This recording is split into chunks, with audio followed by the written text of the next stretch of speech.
The fear of some fans and hockey analysts have now come true. The Tampa Bay Lightning, that long 11-day off break, whatever you want to call it, the end of January, did in fact hurt the Lightning's overall offense. A team that's at one point leading the NHL in scoring at about just 4.5 goals a game, ridiculous average at that, has now dropped to 1.5 goals. So what happened? Well, since that nearly 2-week break, the Bolts have played 5 more games. In those games, Tampa Bay has scored just 7 goals. The Bolts are 2-1-2 in that stretch. So is this a sign of change for the Lightning? Should they be worried?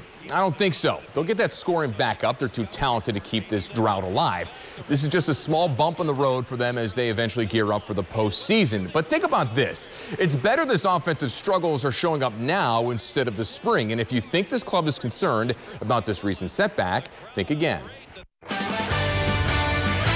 You expect a team to score 4 a night for 82, there's not a chance. There's a lot of positives going on in our game. It's just, you know, they're not used to not scoring, so it happens for a couple days, and, you know, there's always, your guys get a little rattled, but I'm not worried. The goaltending's been outstanding. The penalty kill's been great. We haven't given up a lot, but now we haven't scored a lot, so it's, I think you got to find a healthy balance. That's the thing about the regular season, is you try to find what's going to work for you ultimately in the playoffs.